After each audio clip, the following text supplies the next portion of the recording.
manfaat properti syariah bukan cuma kaum muslimin saja yang menikmati. Di luarannya itu pun kalau ada yang mau berinvestasi tidak ada masalah, kita open saja, ya kita open. Jadi masalah sara di sini kita coba hilangkan, jadi jangan lagi dibuat seperti itu. Ya siapa saja bisa masuk, ya. Nah, saya lanjut. Jadi contoh, karena kembali saya menginginkan kepada Bapak Ibu sekalian, karena ini kita kan pembayarannya sistem syariah. Jadi tolong amanah juga Bapak Ibu, karena kan di luar sana Pak, properti syariah itu rata-rata terkendala di angsurannya Pak. Karena dia menganggap tidak didenda aja. 4 bulan baru saya membayar. Nah ini menghambat sebenarnya pertumbuhan properti syariah. Siapa yang hambat? Bapak Ibu sekalian. Jadi dicelakailah orang-orang yang di belakangnya kita, di belakangnya Bapak Ibu. Nah ini kalau saya bisa menghimbau, ini kita rawat sama-sama.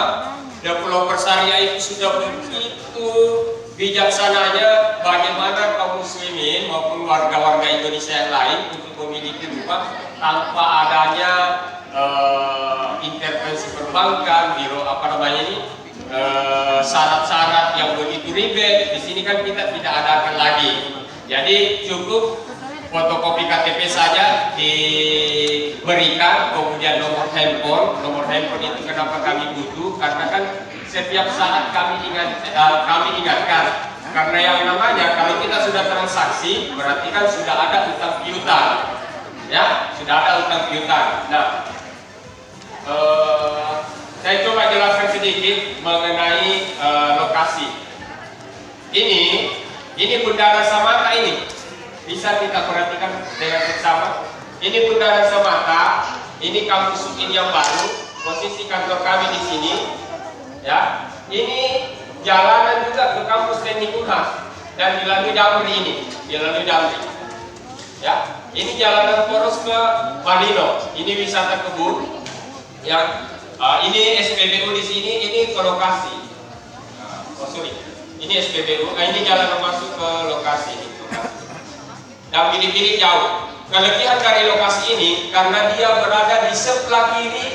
Kalau kita ke Malino, Bilik-bilik kan ada di posisi sebelah kanan, ya. Otomatis air bilik-bilik ini mengalirnya itu di belakang Rindam Perkato terus ke Pantai Losari. Itulah alur Jeneberang. Jadi kita berada di sebelah kiri, makanya dikatakan sangat aman.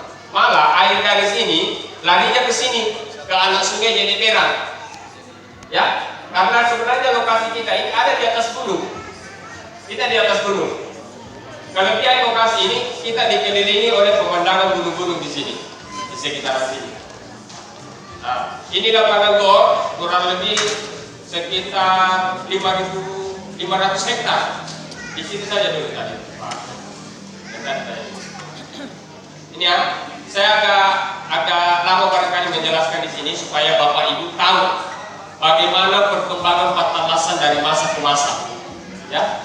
Ini semenjak adanya lapangan gor Padebalai, luar biasa perkembangan di daerah Patalasan. Kelebihan Patalasan karena dia menjadi jalur alternatif untuk naik ke Malino. Ya, kebanyakan orang dari Makassar mengaksesnya lewat di sini, bukan lagi lewat di sini, poros Malino di sini. Enggak. Dia mengaksesnya kebanyakan lewat di Patalasan karena selisih jarak tempuh itu sekitar 15 kilo. Kalau kita mau ke Malino, ya, nah, ini ada wisata kebun. Kemudian kelebihan dari lokasi ini juga karena di poros ini ya, poros ini kalau saya tidak salah, poros Malino. Di poros Malino itu jaraknya ke lokasi kurang lebih hanya sekitaran paling jauh kayaknya 2 kilo. Dan di sini karena kebetulan poros Malino itu khususnya di Kecamatan Bontomarandu, jadi kita berbatasan antara Kecamatan Patalasan dengan Kecamatan Bontomarandu. Di Bontomarandu ini Pak, karena jarak tempuhnya kita ke lokasi itu hanya kurang lebih 2 kiloan. Di situ banyak industri. Ada PT Kiwi, kalau saya tidak salah itu yang dia produksi adalah Indomie. Yang kita tahu Kiwi itu apa? Sumber sepatu nih. Ternyata banyak turunannya dia. Ya, ada sabunnya. Kebetulan di atas itu dia bikin Indomie kurang lebih dari Rindam Pakato itu sekitar 300 meter. Nah, di atas itu juga pabrik air yang kita minum itu asalnya kebanyakan dari sana. Salah satunya klub, ya, air kita, Limineral itu Mayora. Kemudian ada lagi Cleo, Jadi ada beberapa air di atas sana, Pak. Nah, dekat semua dari situ. Kemudian di dekat dari lokasi itu ada pabrik spring bed. Bapak itu kalau mau beli spring bed ke sana saja, dekat. Galerinya ada juga di Poros Manado, tapi pabriknya kurang lebih sekitar 1 kilo dari lokasi. Di atas juga ada pabrik herbal, bahan bakunya itu ikan gabus. Kantor pemasarannya itu ada di Jalan Mapanyuki. Pabriknya ada di atas.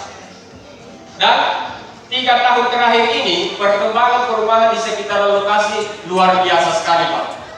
Itu kami hitung dari 3 tahun lalu. Sekarang rumah-rumah subsidi yang masuk ke area Patalasa ini sudah kurang lebih 10, Pak.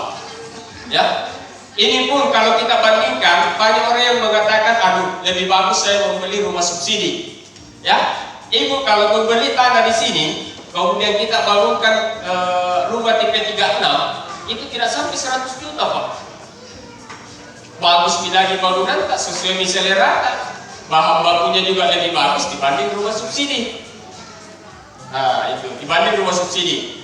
Rumah subsidi sekarang kan harganya 156 di luar pajak-pajak, ya. Kalau kita di sini Bapak Ibu seumpama membeli nih tanah kapling ukuran 6 kali 13, kan lebih lebar juga, Pak. 6 kali 13 itu kan 78. Rumah subsidi 6 kali 12 hanya 72 meter. Nah, kemudian kelebihan yang paling menonjol di sini karena Bapak Ibu membeli kapling di sini tanpa DP, jadi langsung mengangsur saja. Contoh kemarin, kenapa ada uang NUP 200.000? Itu sebenarnya bagian dari angsuran pertama.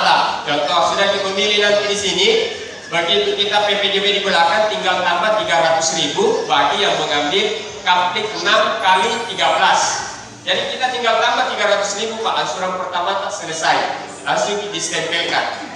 Ya. Kemudian harga di 35 juta itu sudah termasuk akte jual beli dengan biaya-biayanya, kecuali peningkatan hak dari akte jual beli ke SHM itu Bapak Ibu kena cas, bukan ke kantor tapi langsung ke kas negara nih. Besarannya itu di kisaran antara kalau Patalasa itu di kisaran 3 sampai 5 juta. Tetapi di sini kantor tidak mengambil untung. Ya, contoh kalau seumpama di BPN cuma menarik tarif seumpama cuma 2.500.000, ya itu yang kami tagihkan ke Bapak Ibu, disampaikan. Di sini pengurusan ADD ke SHM, kantor siap juga bertanggung jawab mendampingi Bapak Ibu sekalian untuk mengurus. Tetapi kalau Bapak Ibu mau urus sendiri bisa. Cara pengurusannya itu karena lokasi kita ini alas haknya rinci. Ada orang istilahkan ada rinci, ada giri, ya, jadi sama gitu. Asal muasal semua surat-surat SHM itu berawal dari rinci. Nah, yang paling mengetahui untuk mengenai data mengenai rinci ini bukan BPM, tetapi ada di perangkap lurah atau desa dengan kecamatan. Ya, nah biasanya juga kenapa biasa itu ada sertifikat ganda. Ya, biasa juga kan ada orang mencakup lokasi langsung disertifikatkan. Begitu sudah yang punya, yang pegang rinci ini seumpama dia klaim, kenapa bisa lokasi saya di sertifikatkan padahal rincinya ada saya? Maka sejarahnya itu lari lagi ke desa dengan kecamatan, dibukalah semua buku itu bahwa pemilik sebenarnya ini yang pegang rinci. Rinci di sini itu tahun 1953. Rinci di sini. Ya. Jadi PT MTA termasuk barangkali saya sampaikan kepada mitra agensi saya, tepuk tangan dulu buat mitra agensi yang menghantar Bapak Ibu ke sini. Nah, mitra agensi ini khususnya di developer syariah begitu peka, Pak, yang namanya legalitas. Jadi contoh ya, besok-besok ada sesuatu seumpama terjadi apakah di lokasi ini atau di lokasi lain, itu agensinya jangan disalahkan. tapi komplainnya ke kami. Ya, komplainnya ke kami karena beliau ada di dalam naungan kami, Pak. Jadi jangan dikomplain ke mereka, cukup disampaikan. Nanti kami yang selesaikan. Kantor kami kan ada, ya, kurang lebih seperti itu. Lanjut.